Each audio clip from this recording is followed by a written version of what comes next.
Today I'm going to talk about vessels. Now this particular message is going to be a little personal, okay? This area right here, I ain't going to disclose what the location is, but if you eagle-eyed and you know my background, you probably know what this area is, okay? This is the area where I got formed. This is the area where I got built. You know, if I was a car and I had a chassis, this is where my chassis was put together, okay? This is where I had to learn, okay? I had to learn how to function in a world that wasn't necessarily for me, okay? When I was growing up, when I was coming up, I was real small, okay? And because of that, I had a lot of bullies, okay? And so because I had so many bullies, I had to figure out a way to function in the world with all the bullies and people coming against me, trying to put me down, okay? Now check this out, right? In that process, okay, I became a very tough kid. I became a very ferocious kid. I started to develop certain tendencies towards being aggressive. I started to become a fighter.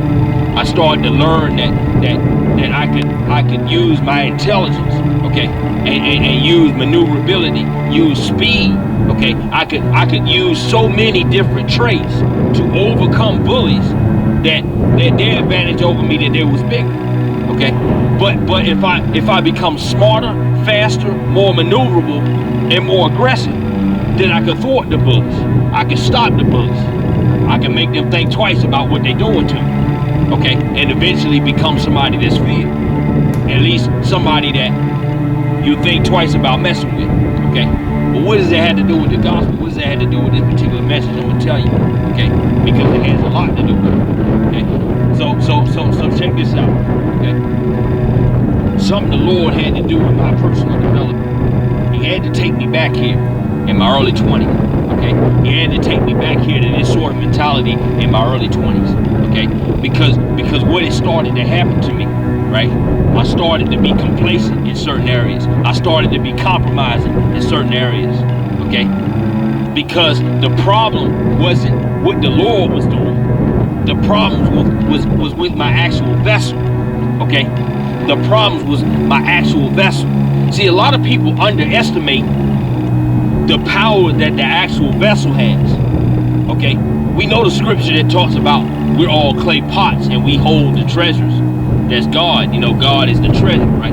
Okay, but check this out, right? And talk about this in 2 Timothy, the 2nd chapter, okay? And talk about purifying yourselves so that you can become a vessel of honor, right?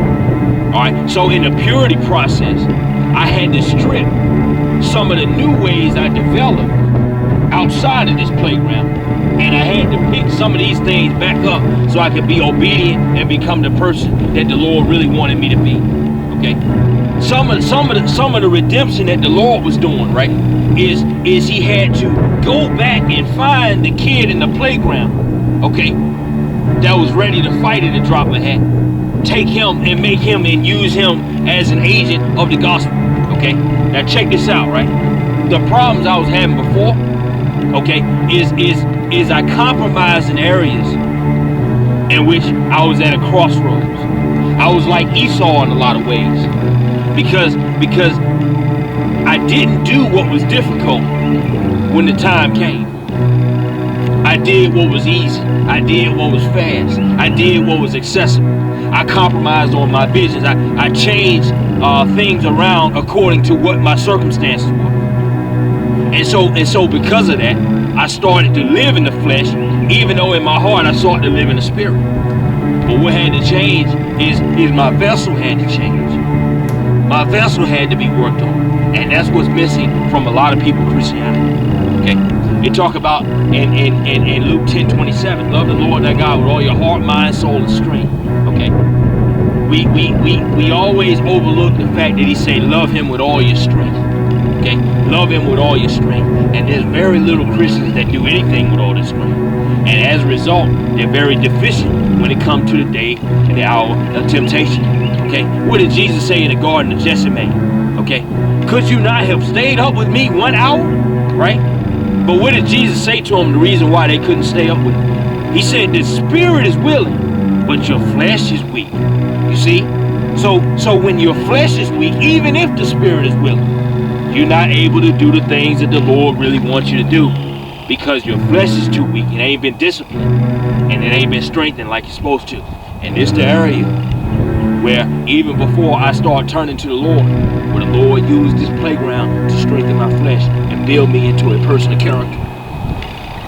How this manifests itself today is there's ideas that I'm willing to challenge that other people ain't willing to challenge. There's a lot of bigger ministries, there's a lot of more popular pastors, more popular ministers, but I'm willing to challenge their ideas and their foundations and everything they're doing, even if I'm the only one I got with me.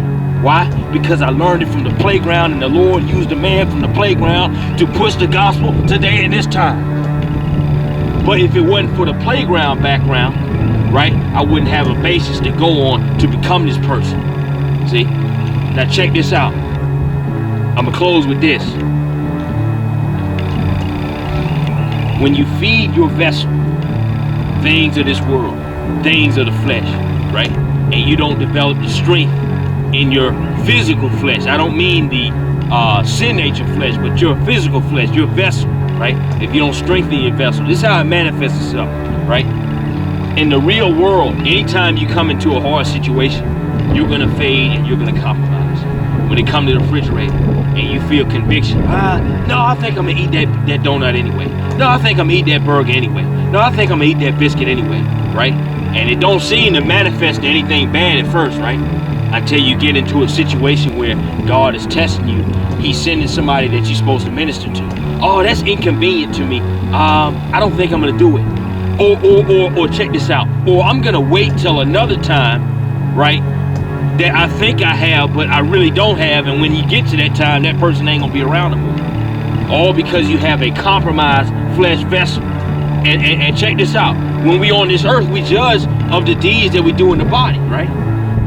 But if all the deeds that you do in the body are affected by a weak vessel, all your deeds that you'll do for the rest of your life gonna be weak. And I'm not even talking about, check this out, I'm not even talking about whether you're handicapped or nothing like that. I'm talking about weakness in your vessel because of the habits that you do in your mind and it having a cycle and it influence each other, right? So you make compromises in the refrigerator, right? You make compromises by not working out, not doing nothing hard, not doing nothing difficult. Now when it comes to reading the Bible, right, there's certain passages of scripture you have to skip over because your body and your vessel cannot handle difficulties. Now check this out. When somebody asks you the scripture, you don't know the answer because your flesh don't have the strength to read these passages and actually do something that's difficult. Now they don't have an answer, right? Now check this out. Your entire gospel message is diluted because of the contaminants that's in your vessel, okay?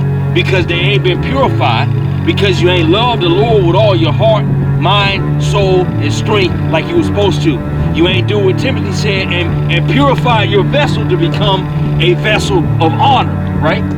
Because you don't do things that are honorable in general.